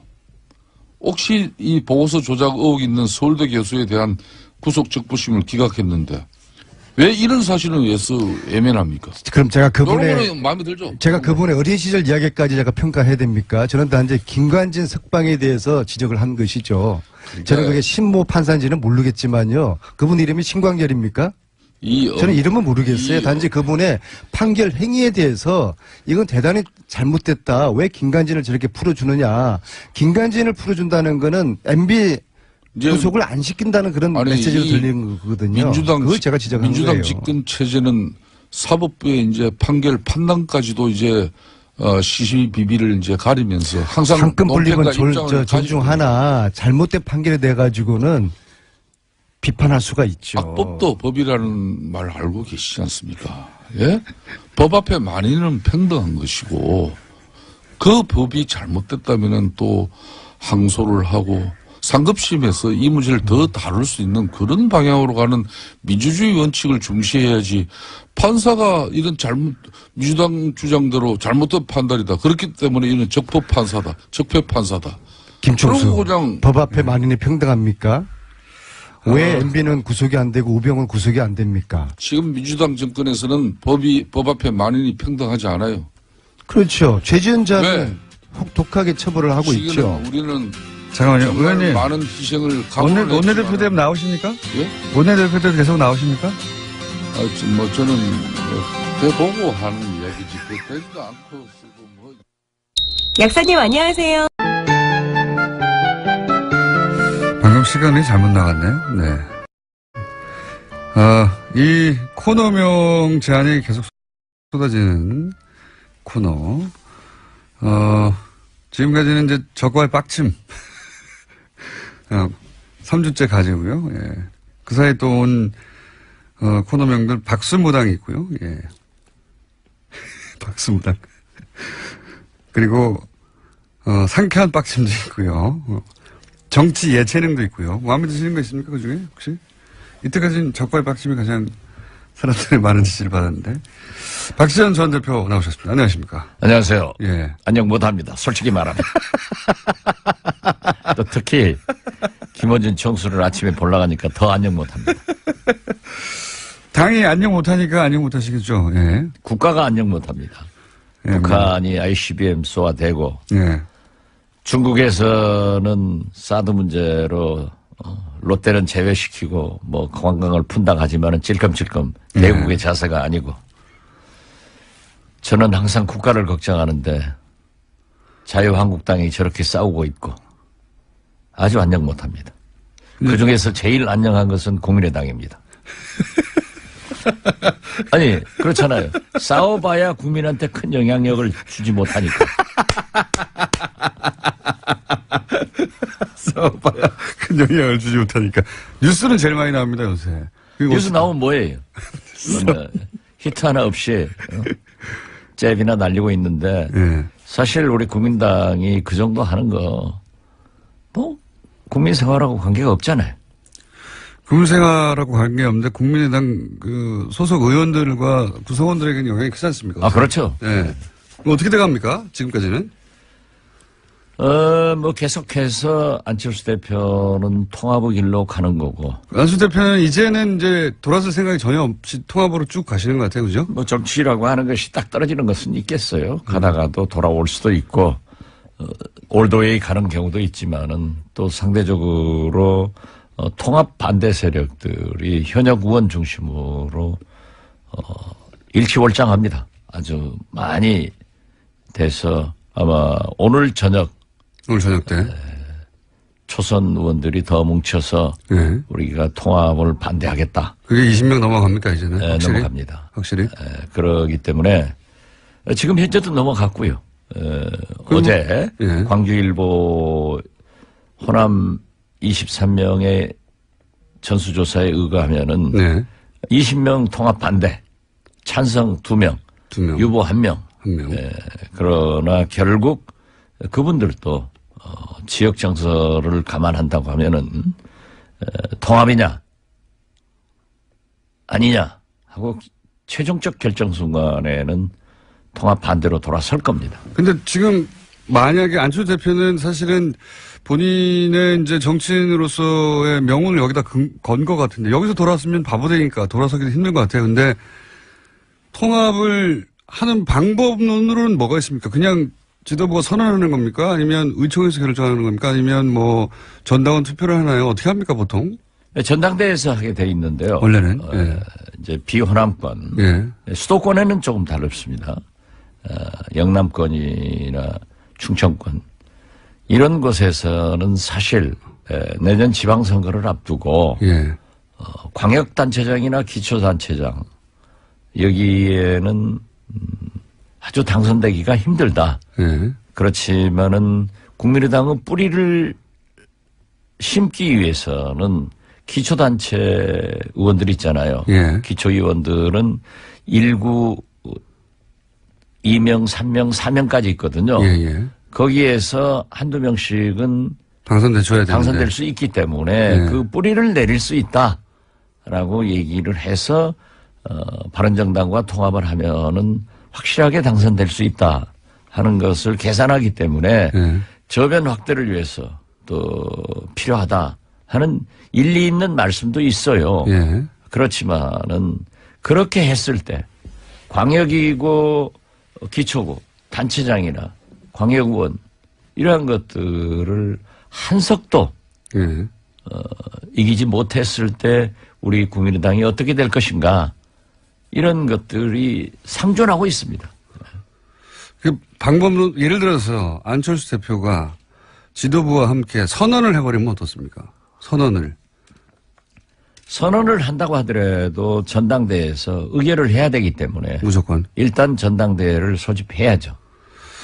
전당대회에서 지금 말씀하신 대로 그 호남계 의원분들과 호남에 계신 분들의 정서는 다를지 몰라도 다른 원외 지역구위원장이나 다른 분들은 말씀하신 대로 통합하는 게 더 유리하다고 생각하는 분도 있을 수 있어서 전당대회에서 통과될 수도 있지 않습니까? 물론 그렇죠. 예. 그렇지만은 정치라고 하는 것은 세계 어느 정당도 원내 중심으로 의원 중심으로 움직이기 때문에 네. 그렇게 용이하지도 않을 거예요. 또 물론 지역구의 대의원 뭐 대표당원 이런 것들을 배분하지만은 절대 다수가 당원들은 호남이기 때문에 그것도 그렇게 용이하지 않아요. 또 거기까지 가면은 사실상 분당 사태인데요. 거의. 엄청난 부담을 느껴야 된단 말이에요. 만약에 불상사가 났을 때 그 당이 견디겠어요? 그럼 전당대회까지는 안 갈 거라고 보십니까? 저는 그렇게 가서는 안 된다라고 생각하고 그건 처음부터 말씀하셨는데. 지금 제2창당위원회 위원장을 맡고 있는 김태일 교수, 예. 대구 영남대학교 교수신데요. 이분이 아주 좋은 안을 내놨어요. 안철수 대표 측의 통합론도 중단하고 예. 그 대신 이 서명운동도 즉 평화개혁연대의 예. 서명운동도 반대하는 분들도 그만하고. 스탑해라. 예. 당이 살아야 된다. 그렇게 하기 위해서 안철수, 천정배, 정동영, 박지원 다 나서서 일선으로 가라. 이것은 제가 맨 처음에 주장했던 것하고 똑같기 때문에 역시 박지원이다. 저는 그렇게 생각합니다. 왜 웃어요? 네. 역시 박지원 대표님 말씀하신 대로 되었으면 좋겠는데 그렇게 안 될 가능성이 높지 않습니까? 네, 지금 저도 굉장히 어둡게 봅니다. 그죠? 예. 그러면 안철수 대표 계속 그 길을 계속 가고 또 반대하시는 분들은 또 계속 반대하는 대로 새를 모으고. 근데 제가 이렇게 관전하기로는 이렇게까지 반대하는데 계속 가는 것은 결국 반대하는 사람들이 서로 몇 명 나가더라도 상관없다. 오히려 나가주면 고맙겠다. 갈 데도 없지 않느냐. 그리고 지금은 20여 명 반대한다는데 반대하는 것과 탈당은 전혀 다른 이야기라 뭐 탈당해봐야 몇 명 하겠냐. 그분들 나가면 탈호남 됐다. 구세력 나갔다. 이렇게 말할 수 있어서 더 좋다. 내심 이렇게 생각하는 거 아닐까요? 안철수 대표는? 일부 예. 몰직학한 예. 공장장처럼 예. 우리 국민의당이 깨지기를 바라는 관전자들은 그렇게 바라고 있습니다. 바란다기보다는 그렇지만 대다수의 예. 양식 있는 국민들은 그래도 합쳐서 잘해라 하니까 공장장의 수준으로 예. 이 프로그램을 진행하면은 망합니다. 잘 되고 있어요. 잘 되고 있어요. 그것은 제가 출연해서 잘 되는 겁니다. 물론 그런 생각도 하지만은 지금 현재 우리 당의 초선 의원들이 만나서 8명이 만나가지고 다 반대 입장을 했습니다. 예. 그렇지만은 통합은 반대하지만은 평화개혁연대처럼 정책연대를 하자. 그 서명을 하고 예. 그것은 분열로 보이기 때문에 양쪽 다 자제하자는 거잖아요. 자제하자. 예. 그리고 지금 현재 예산 개혁 입법의 총력을 경주하자. 이런 얘기를 내놨는데요. 바로 오늘 저녁에 예. 10여 명 넘는 초선 의원들이 정리를 할 겁니다. 통합을 반대한다고 또. 안철수 대표 측에서는 계속 토론회 같은 것을 열어서 예. 오늘 또 지금 지방에 뭐 대구 쪽에 가신다는데요. 그쪽에 가면은 당연히 그 지방 의원들 한두 명이라도 당선시키기 위해서 통합이 바람직하다. 목소리도 하는 있을 얘기를 것이고. 할 수 있죠. 예. 그렇기 때문에 거기에 새몰이를 하고 있고 또 우리 원외지역위원장 협의회 회장하고 안철수 대표하고 좀 막말도 하고 가고. 예. 싸가지가 없다, 뭐 이런 거. 예. 그거 이제 없어진 얘기를 왜 또 싸가지 얘기를 들고 나와요. 아무튼. 안철수 대표가 뭐랄까요. 많이 변하셨어요. 그런 단어를 사용했다는 게. 예. 뭐 사람은 발전할 수 있으니까요. 발전. 예. 그런데 어떻게 됐든 그건 뭐 서로 두 분이 또 우리 김기옥 회장이 먼저 가서 대표님에게 자기가 결례를 했다. 예. 라고 하니까 안철수 대표도 싸가지 없는 발언에 대해서 유감 표명을 했기 때문에 없는 예. 것으로 정리됐습니다. 예. 또 하다 보면 그렇게 나오는 거고 예. 사실 막말 제일 잘하는 것은 김호준 공장장 아니에요. 대표님보다 못합니다, 제가. 저는 상당히 품이 있는 말을 합니다. 아니, 그래서. 아무튼. 평행선으로 계속 가면 어떻게 됩니까, 결국은? 아니, 그러니까. 예. 그래서, 이제, 제가 제안을 한 게, 낮은 단계의 서명 운동을 하자. 어떤 평화개혁연대의 서명이 아니라, 예. 통합을 반대하는 의원들의 서명을 받자. 이렇게 제안을 했기 때문에 오늘 논의를 해서 예. 그러한 서명을 받을 겁니다. 대표님은 어떻게든 통합하지 않고 지금 국민의당을 잘 지켜서 지방선거까지 가자는 주의신데 안철수 대표는 그걸로는 지방선거를 치를 수가 없고 결국은 통합해야 한다. 이 양쪽끼리 쭉 가다 보면 서로 이제 만날 생각은 없으신 것 같고 그럼 어떻게 되는 겁니까? 나중에는 결국은. 아니요. 안철수 대표도 예. 지금 분열하자는 건 아니에요. 통합하자는 거죠. 예, 통합. 이 사람들을 데려와서 하자. 근데 반대하는 사람이 있으니까 나갈 테면 나가라 이거 아닙니까? 아, 그렇지는 않죠. 말은 그렇게 안 하지만. 하면은 도로 40석도 안 돼요. 예. 그렇게 나갈 사람 나가라 해버리면은 지금 현재는 40석이지만은 그것도 바른정당에서도요. 지금 자유한국당에 원내대표 경선이 12월 중순에 있지 않습니까? 그때 자기들이 미는 사람을 당선시키기 위해서 지금 몇 사람이 자유한국당으로 들어가려고 한 너댓 사람이 움직이고 있어요. 이미. 예, 그렇기 때문에 바른정당은 11석이 되는 게 아니라 제가 예측된 대로 곧 5, 6석으로 줄는단 말이에요. 10석 미만으로 줄어드니까. 그러니까 나갈 사람도 국민의당에서 나갈 사람도 대여섯밖에 안 되니 그건 대여섯 사람이라고 그렇게 보지 말라니까요. 얼마나 나가십니까? 글쎄 그건 비밀이고. 그러니까 정 안 되면 그분들이 나갈 수도 있다는 시나리오도 있는 거죠. 아 그래서 제가 말씀드리는 거예요. 낮은 단계의 통합 반대를 해서 예. 김태일 제2창당위원장이 제안한 대로 예, 서로 자제하자. 서로 자제하자. 예.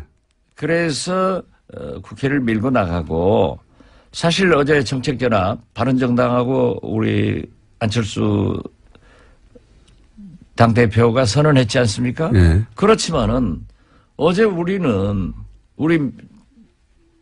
국민의당은 민주당하고 더 큰 정책연합을 서명을 했어요. 예. 지금까지 해결하지 못했던 광주에서 목포까지 제2KTX 노선을 확정을 하고 이걸로 하자. 그런 정책연합을 했기 때문에 바른정당과 정책연합을 한 것은 민주당하고도 다 할 수 있는 거예요. 다 알겠는데요. 네. 이것만큼 저것만큼 다 안 되면은 그러면 뭐 우리끼리 나가서 새로운 정당 하나 만들자고 하는 이야기도 있긴 있는 거죠. 그렇게 자꾸 네. 우리 당을 분쇄해서 탈당시키고 분당시키고 하려고 그런 기도를 여기서 하면 안 된다니까요. 제가 하라고 한다고 하시나요? 제 말은 그런 계획도 있는 거죠. 그런 계획을 가지고 있는 건 없어요. 있으면서. 상선약수 흘러가는 대로 하는 거예요. 예. 그런 계획도 있긴 있으시죠. 없어요. 표정은 있는데 말만 없다고 하시는 것 같은데. 자, 그러면 네. 저 TV에서 얘기해야지. 아, 그때가 되면. 네. 예. 그런 정도의 배수진을 치고 지금 이제 배수진이 아니라 네. 어떠한 경우에도 의원 다수가 예. 반대를 하기 때문에 통합을 하지 말라 하는 경고인데. 일종의 압력을 넣고 있고 예, 그게 안 통할 그런다고 경우. 해서 안철수 대표가 안 할 사람도 아니다. 예, 그러니까요. 그러한 것을 지금 현재 접점을 못 찾고 있으니까 그러니까. 조금 더 기다려 보시라. 예. 그러면 이더웨이 깨지든지 살든지 죽든지 이런 게 결정되겠죠 뭐. 예, 그러니까 그 시나리오가 있긴 있군요. 시나리오는 없어요. 깨질 수도 있다 이렇게 생각하시죠. 이렇게 공장장처럼 작가가 써주는 거 가지고 하는 게 아니에요. 우리는. 저희는 써주면 참 좋겠는데, 네. 대표님이 무슨 말씀을 하실지 모르기 때문에 써줄 수가 없어요. 어쨌든 그런 계획은 있군요. 예. 자기 혼자 또 결론 내려놓고 그런다고 아니, 그 우리는 없어요. 지난번에 한번 말씀하셨지 않습니까? 저희 두 번째 방송 나오셨던가? 그럼 뭐 나가죠. 뭐 이렇게 말씀하셨지 않습니까? 그럼 화나면 나가죠. 그러니까 알겠습니다. 거기까지만 할게요. 나갈 수도 있다. 나갈 수도 없다. 나갈 수도 없다. 이 자유한국당은 좀 궁금한 점이 있습니다. 홍준표 대표가 김성태 의원 좀 전에 단행하셨는데 김성태 의원을 원내대표로 밀고 있다는 건 뭐 공공연한 사실인데요. 김성태 의원이 만약에 원내대표가 된다면 이쪽은 이제 탈당하고 복귀했던 분들이고 그리고 김무성 의원과 같이 나갔다가 들어온 분들인데 김무성 의원도 이제 만만한 정신이 아닌데 만약에 홍준표 대표가 김성태 의원을 원내대표로 밀어서 원내대표가 되었어요. 거기까지는 뭐 가능할 수도 있을 것 같습니다. 현재 구도상으로. 그래서 친박도 좀 힘을 약화시키고. 근데 그 다음에 싸움이 또 있지 않습니까? 홍준표 대표가 그렇게 해서 당을 장악하고 싶은데 김무성 대표와 함께 온 의원들도 숫자가 적지 않은데 오히려 홍준표 개라고 분류되는 의원들보다는 김무성 개, 범 불린 분들이 더 많은데 그러면 실제로 원내대표가 되고 나면 자유한국당의 실질적인 오늘은 김무성 전 대표가 되는 거 아닙니까? 뒤에서? 뭐 정치에서는 흔히 예. 적의 적은 동지이다. 예. 그래서 일단 이제 합치죠. 예. 그렇기 때문에 홍준표 대표건 김무성 대표건 김성태 의원이건 일단 지금은 자기들이 이 친박계를 몰아낸다. 몰아내려고 예. 또 합친 거죠, 힘을. 몰아내지는 않을 망정 좀 약화시켜서 예. 순한 양으로 만들어가지고 데리고 예. 다니려고 하겠죠. 데리고 다니려고. 그렇지만은 또 친박은 친박대로 예. 자기들이 살아야 되기 때문에 예. 또 이렇게 서청원, 최경환 이런 식으로 계속 밀려가고 또 지금 그 사람들이 정권을 잡았던 사람들이라 예. 권력의 핵심에 있던 사람들이라 검찰에서 기념사진 찍을 사람들이 그쪽에 많잖아요. 문제도 많고. 예. 그렇기 때문에 보호 본능이 발동해서 뭉치겠죠. 우리가 홍준표한테 주거나 예. 검찰에 가서 주거나 청명해 주거나 한식에 주거나 예. 이 죽기는 마찬가지다. 예. 그러면 우리가 뭉쳐서 원내대표를 장악해가지고 예. 야당으로서의 자리매김을 하면은 권력에서도 우리를 어느 정도 보호하고. 못할 거고 예. 당내에서도 한다. 이런 것이 있겠죠. 예. 저는 이것이 예. 이 바른 자유한국당의 자유한국당의 잘못이라고 생각해요. 박근혜, 이명박 이러한 대통령과 함께 그러한 많은 적폐적 일을 했다고 하면은 한국당은 처절한 반성을 하고 국민 앞에 사죄를 해야 되고 잘못한 사람들은 책임을 져야 되는데 이걸 하지 않고 넘어가려고 하는 것이 잘못인데 어떻게 됐든 지금 현재로 보면은 홍준표는 세력이 없기 때문에 예. 또 명분상 친박을 쳐야 되기 때문에 예. 김무성 세력과 손을 잡을 거예요. 예. 손을 잡으면은 저는 이 홍준표 김무성 세력이 일단 손을 잡아서 예. 원내대표도 당내를 장악하리라. 예. 그렇게 보고 그 다음이 궁금합니다. 그 다음. 다음은 예. 그 다음은 이제 원래 이제 주인이 둘일 수는 없으니까. 그렇죠. 예. 그렇기 때문에 태양이 둘일 수 없으니까 예. 한국당의 태양이 누가 되느냐. 예. 그렇지만은 홍준표에게는 아무래도 한계가 있을 겁니다. 왜냐하면 대법원에 예. 계류된 상태가 지금 현재 아직 해결 안 그렇게 됐죠. 녹록지가 않은 것 같아요. 예. 왜냐하면 서청원은 홍준표의 녹음 테이프가 있다. 예. 이런 것들이 어떻게 작용을 할 것인가. 그러니까 홍준표는 문국현 씨하고 다르더라고요. 옛날에 문국현 씨는 조그만 당대표였지만 걸리니까는 그냥 싹 네. 없더래요. 다 포기했죠. 예. 결국은. 그래가지고 이해창 총재 밑으로 가서 원내 교섭단체 들어가서 이제 숨지기고 살았는데 홍준표는 역시 싸움꾼이라 네. 세게 덤비고 있지만은 홍준표 대표 지금 발언하는 거 보면은 센 척하고 싹 죽어요. 그런 거 보면은 그러면은 원내대표가 김성태 의원이 만약 된다면 그 다음은 뒤에서 홍준표와 김무성의 이제 헤게모니 싸움이 벌어질 텐데 결국은 헤게모니는 뒤에 있지만 김무성 쪽이 지게 될 것이다. 이렇게 전망하시는 겁니까? 원내대표도 지금 현재 예. 김성태 의원이 그런 정치 역학적으로 보면 될 것 같지만은 예. 또 친박이 얼마나 뭉칠지 모르다. 친박의 뭉침도 있지만은 중도 세력들이 많아요. 예. 이게 그래도 우리가 살아남기 위해서는 홍준표, 김무성, 친박 이게 싸워가지고 되겠느냐. 예. 그러니까 완충 지역으로 중도적 사람을 내세우자라고 해야 되니까 결국 누가 되려는지 그건 잘 모르겠어요. 예. 저는 차라리 중도적인 표방을 하는 사람이 되지 않을까 이렇게도 보는데요. 그리고 상당히 중진이 될 수도 있다 이렇게 보는데 저는 그렇게 봅니다. 그런데 나중에 되더라도 예. 그분이 원내대표가 되더라도 친박과 비박 그 어느 쪽 한쪽을 가지고 갈 거예요. 가면은 결국 홍준표, 김무성 싸움이 되는데 누가 이깁니까? 그런 거 잘 맞추시잖아요, 원래. 저는 누가 이긴다고 보지는 않아요. 이번만은. 왜냐하면 김무성이 여러 가지 생각을 할 겁니다. 또 노련한 분이기 때문에 내가 지금 나와서 나오지는 않겠지만. 아니 글쎄 예. 내가 지금 전면에 나서서 지배를 한다고 해서 지금 실력이 있느냐. 예. 내년 지방선거밖에 없단 말이에요. 예. 지방선거에 대해서는 누구도 지금 자신하지 못하고 있는 거예요. 그렇죠. 그러면 지방선거를 패배하면은 책임을 져야 된다는 거예요. 예. 우리 안철수 대표가 난 그것을 염려하는 거예요. 지방선거 패배는 불을 보듯 화난데 그 책임을 또 안 지고 또 갈 것이냐. 이건 아니거든요. 그렇기 때문에 김무성 대표는 그걸 생각할 겁니다. 그래서 지방선거 후에.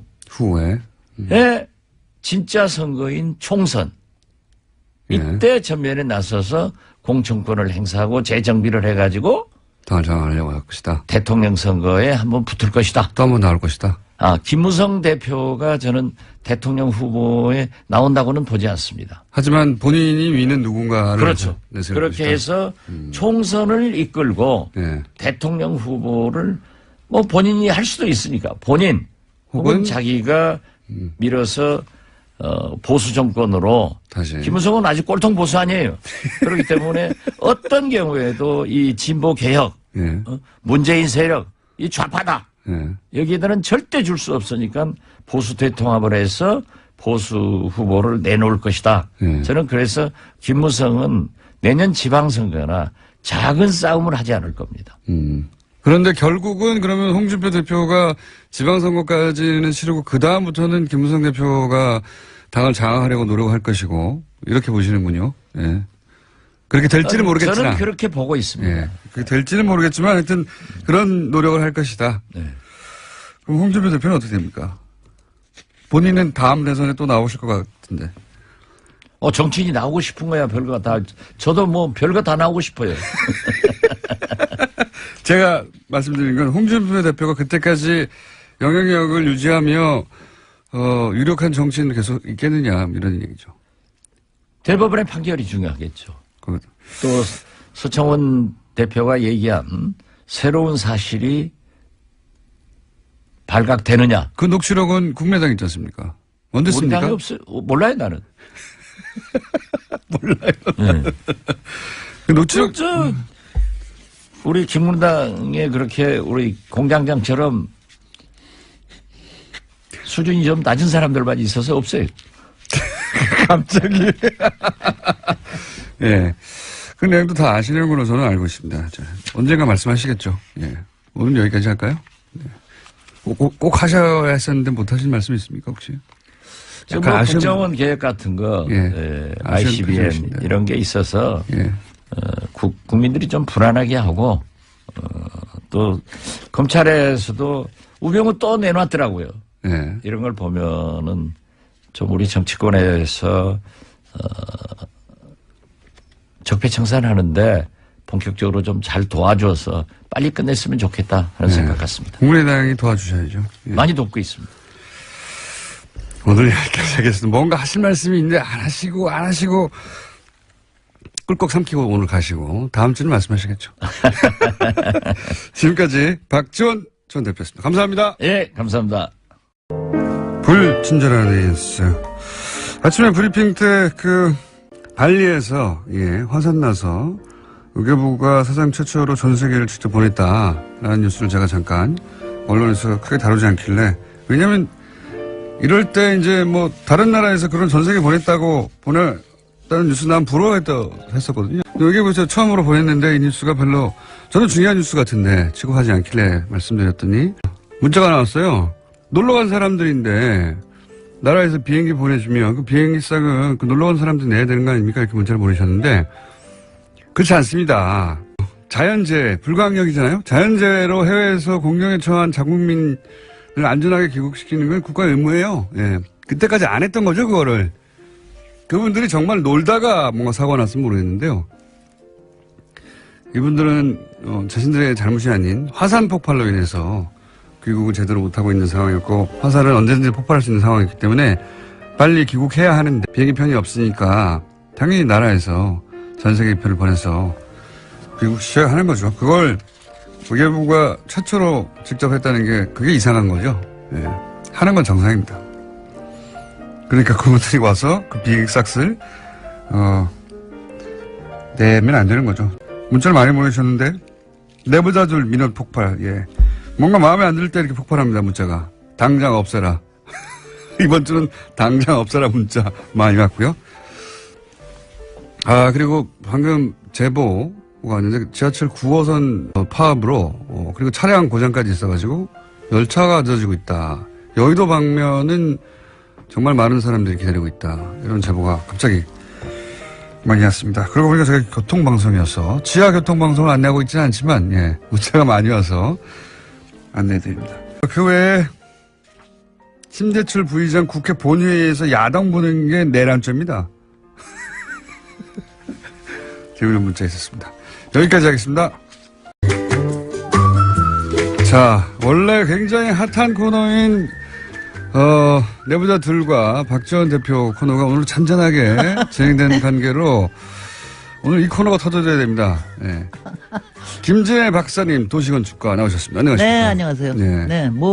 이게 핫하다고 볼 수는 없는데 그냥 트럼프가 사랑하는 건축.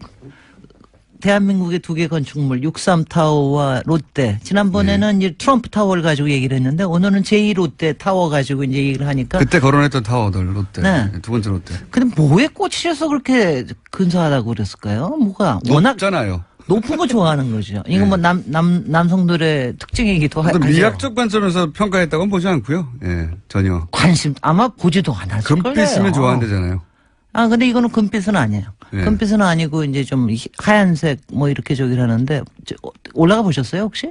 올라가 보지 못했습니다. 저도 안 봤습니다. 주차장은 주차해본 적이 있습니다. 저는 이게 참 아니요 일단 뭐 다른 여러 가지 얘기를 하기 전에 이게 이제 미국 대통령도 거론할 만큼의 일종의 랜드마크니까 일단 높고 세계에서 지금 6위인가 됩니다. 네. 그러니까 세계 10번째 안에 꼽히는 거니까 사실은 많이 좀 사랑하고 자랑스러워하고 세계에도 좀 근사하게 좀 알리고 좀 그러면 좋겠다는 생각이 당연히 들죠. 그 정도 높이의 빌딩에서 보통 이제 국가의 랜드마크로 네. 굉장히 이제 자랑스러워하고 거론도 많이 하고 그러는데. 그럼요. 그러니까 뭐 하다못해 63타워도 63빌딩은 됐을 때 굉장히 많은 조명을 받았고요. 그리고 이제 여의도에 하여튼 석양 때는 또 상당히 또 아름답기도 그렇죠. 하거든요. 그래서 타고 가다 보면 예쁩니다. 그래서 이제 그것 때문에 사진도 굉장히 서울 사진으로 많이 나오기도 했는데 롯데는 이건 뭐냐면은 이게 뭐냐면은 뭔가 이거 뭐 저주받은 걸작이라고 그럴 수도 없는 거고 하여튼 뭔가가 씌었어요. 저는 그게 일단 그게 되게 기분이 나쁩니다. 건축 허가부터 사실은 말들이 많았잖아요. 그렇습니다. 이명박 전 대통령. 그러니까 지난번에 이제 트럼프 타워 얘기할 때 제가 그게 불법은 없었지만 범법은 있었다 그게 얘기를 했잖아요. 네. 작은 범법이 있었죠. 네. 근데 이제 이 경우에는 그러니까 불법이면 도저히 뭐가 지어질 수는 없죠. 그런데 여기에 편법과 특혜가 있었고 그리고 편법과 특혜가 있다 보면 거기에는 항상 대기업과 이른바 정경유착에 관련된 예. 비리가 있을 수가 있다. 이것 때문에 지금 난리가 나고 있는 그런 겁니다. 의혹은 굉장히 많았죠. 그러니까 당시에도 있었고요. 예. 지금은 이제 더 심각하게. 지금 일단 이제 현재 상태를 보면 그러니까 일단 간단 요약하면 공군이 안 된다고 하는. 예. 그러니까 성남공항에 예. 활주로를 3도를 틀어가면서 그러니까요. 이거를 이제 허가를 내준 거죠. 그러니까 국가 안보, 국방과 관련된 사안인데 네. 특정 기업을 위해서 그걸 포기하면서 인허가를 내줬다. 인허가를 내준 게 18년 동안 여러 정부에서 안 된다고 다 했는데. 안 된다고 했던 그것을 내줬다. 왜냐하면 공군이 안 된다는 이유가 명확하게 합리적이니까요. 네. 예. 그리고 이제 그래서 그때 공군 장군 한 분은 결국은 스스로 나가셨죠. 아마 예, 잘렸나요? 잘렸을 겁니다. 아마 뭐 이럴 정도로. 그래서 이제 그것 때문에 무척 말이 많았기 때문에 그러고 나서 이제 사실 그 다음에 말이 많아진 거는 개장할 때. 예. 개장할 때 여러 가지 균열 문제, 싱크홀 집안 문제, 문제, 예. 뭐 여러 가지 등등의 문제들이 많이 이것저것 터졌습니다. 그래서 이제 그것 때문에 과연 이것이 안전하냐 네. 이것에 대한 게 있는데 지금 현재 문제가 된 거는 지금 여러 가지 적폐청산의 과정 중에서 예. 특히 이제 박범계 의원께서 굉장히 강하게 이제 주장을 하시죠. 이건 명백하다라고. 롯데하고, 예. 네, 롯데하고 이명박 정부하고의 분명히 비리가 있다. 그러니까 이거를 있다. 이제 검찰에서 조사를 해야 된다. 그래서 검찰에서 조사를 한다고까지는 했습니다. 아직은 그거에 대한 거가 더 나오지는 않았는데요. 그런데 지금 그런 상황에 있기 때문에 뭐 그러니까 근데요, 제가 아무리 봐도 세계에 이런 일이 없습니다. 이 정도 그러니까 규모의 건물에. 이 정도 규모의 건물에 예. 이 그야말로 정도의 군의 비리가. 공항을 가지고 그걸 틀어내면서 이런 정도의 편법과 특혜를 가지고 했던 예가 없어요.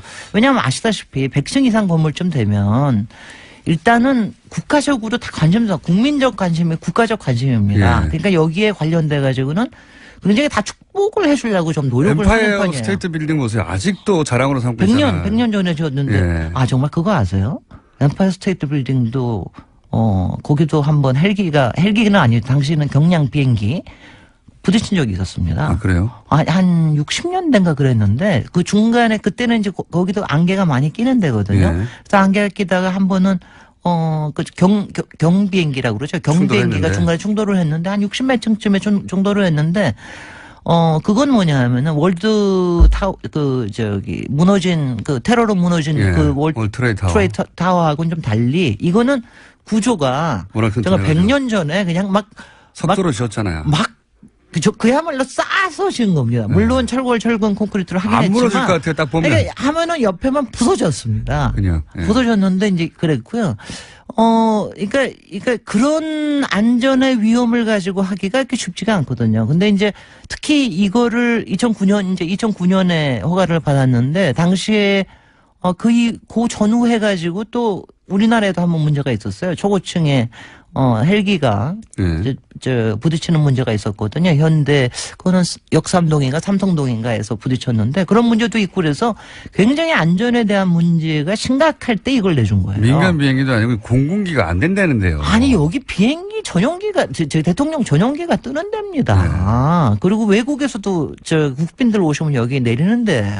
공군 기지인데. 아니 그러니까 이렇게 생각을 그러면 하시면 이제 당연히 이렇게 생각하는 사람들은 그럼 그걸 해주고 그러면 그 거래 대가는 뭐야? 글쎄. 이렇게 생각하게 되는 거죠. 네. 예. 그러니까 이제 그 중에서도 또 하나가 아주 이제 심각하게 이게 3도만 틀었어요. 예. 이제 활주로를 3도를 틀어가지고 거리를 조금 더 확보를 했는데 그 거리조차도 미국의 기준에 의하면은 좀 짧습니다. 그런데 그 전에도 사실은 노무현 대통령도 상당히 좀 이걸 좀 어떻게 해줘 보려고 노력을 예. 했었어요. 예. 그래서 그거를 갖다가 7도를 트는 안으로 가지고 했습니다. 여러 가지 검토를 했다고 들었습니다. 7도를 틀었는데 그때도 공군에서 반대를 했기 때문에 결국은 예. 못 해주겠다 이거는 아니, 뭐 이렇게 얘기를 한 거고요. 공군이 국방을 이유로 네. 안보 문제를 이유로 안 된다고 하면 네. 대통령이 그거 뭉갤 수가 없어요. 당연히. 그래서 다 안 됐던 건데. 그래서 그때도 안이 뭐였냐면 10도를 트는 안을 가져왔습니다. 네. 그러니까 10도를 트겠다면 조금 더 안전할 거 아니겠어요? 근데 10도를 트는 거하고 3도를 트는 안하고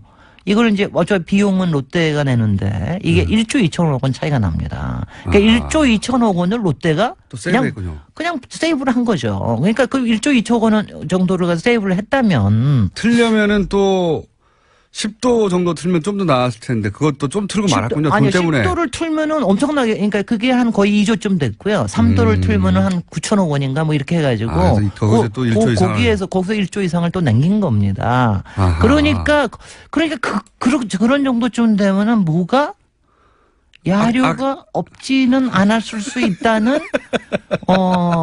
느낌이 아니라 확신이 드는 거죠. 그러니까 그런 생각이 근데 뭐 때문에 그렇게 해줬을까 도대체. 더군다나 네.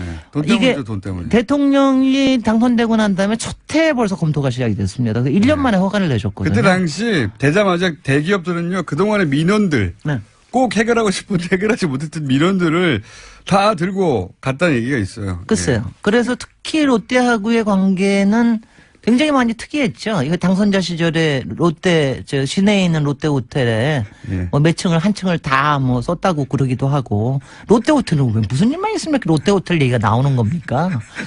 김어준 부장장도 롯데 호텔 좋아하시잖아. 뭐 하면 롯데 호텔로 날아갔다 뭐가 이런 얘기 잘 저는 하시잖아. 거기 가서 뷔페 먹은 일밖에 없어요. 올라가 본 적은 없어요. 아니 근데 네. 롯데라는 이름이 네. 솔직히는 박정희 때부터 해가지고 전두환 김영삼, 이명박까지 그리고 지금 박근혜 때까지 네. 안 낀 적이 없습니다. 솔직히 모든 편법과 특혜와 그리고 그 뒤에 있을지 모르는 또 다른 비읍자가 항상 결부되어 있는 거예요. 근데 이게 솔직히는 저는 제가 트위터에도 그렇게 날렸지만, 신격호 회장과 이명박 대통령이 둘이 합작으로 만든, 괴물이라고 생각은 저는 하는데, 이렇게 신격호 회장이 한 30년 동안 100층 이상을 짓고 싶어 했거든요. 그래서 롯데는 네. 여기뿐만이 아닙니다. 다른 데도, 부산에도 지금 부산시청 했던 땅을 사가지고 거기에도 100층 이상 짓겠다고 계획을 갖고 있었고요. 이게 처음으로 이제 저희가 된 거죠. 근데 100층 이상을 짓고 나니까 항상 이런 거 짓고 나면은 저주가 생긴다는 얘기를 하냐. 바벨탑의 저주라고 그럴까? 이런 게 생긴다. 롯데 지금 무너지고 있는 거 보세요. 많이 여러 가지 무너지잖아요. 그 비리 문제는 네. 예. 비리 의혹 문제는 이제 정치권에서 다룰 문제고 네. 혹시 건축학적으로 평가하면 어떻습니까? 일단은 안전 문제에 있어서 네. 지금 지진이나 이런 것 때문에 많이 걱정하시고 그랬는데 네. 저는 솔직히는 월드 트레이드 센터 같은 그런 항공 사건 빼놓고는 네. 솔직히는 안전 문제에 대해서 그렇게 이렇게 너무 걱정은 안 하셔도 될 거라는 생각을 합니다. 이게 이제 외국 설계 회사가 설계를 했고, 사실 최근에 그런 여러 가지 등등의 문제가 있었지만은 설마 그 문제까지는 있지 않다. 그리고 제가 자료를 보면은 여러 가지 설계를 잘한 것 같이 보이기는 해요. 그래서 그 문제는 아닌데, 저는 미학적으로는 굉장히 문제가 있다. 이게 미학적으로는 저는 몰랐는데 오늘 누가 얘기를 하더라고요. 이게 반지의 제왕에 나오는 어떤 타고 왜 사우론의 눈처럼 보이냐 하면은 맨 위에 있는 첨탑이 올라가는데 그 사이가 이렇게 틈이 있어요. 아하. 그 사이에 이렇게 빛이 나오거든요. 그게 사우론의 눈처럼 생겼다. 이래가지고 하는데 저는 하든 간에 이렇게 대충 바깥에서 보고 오면은 이렇게 관심도 안 생기거니와 그냥 되게 고개를 돌리고 갑니다. 아니 보고 싶어야 되는데 이런 거는 사실은 그잖아요. 뭐랄까요? 안타까운 일이죠. 그게 굉장히 안타까워요. 이 정도 높이와 이 정도 건축이 그렇게 이제 부패를 염두에 두고 바라보게 된다는 것은 네. 굉장히 안타까운 일이죠. 앞으로도 계속 그럴 테니까요. 그러니까 이명박 대통령이 사실은 남긴 건축물이라는 게 별로 없는데 이거에 대한 저주를 좀 남기는 게 아닌가 하는 생각이 들어요. 왜냐하면 굉장히 안 좋은 겁니다. 그러니까 이게 그러니까 사람들이 솔깃하게 뭔가를 흔쾌하게 얘기하기가 굉장히 어려운 거예요. 말하자면은. 그러니까 말씀하셨듯이 뒤에 야로가 있을까봐. 네. 근데 이제 야로라고 하니까 사람들이 이제 문자를 많이 했어요. 뭐 속어다, 뭐 전문 용어다 그런 말 쓰지 말라. 네. 순우리말입니다. 네. 일본 말도 아니고요. 네. 속어도 아니고 순우리말이에요. 근데 아니, 근데- 어감이 이상해가지고. 아니 근데 찾아보시면은 야로와 야료가 있는데 저는 야로로 얘기한 거고요. 그러니까 이거는 우리말입니다. 저는 여기까지 해드리겠습니다. 네. 김질 박사님이었습니다. 예.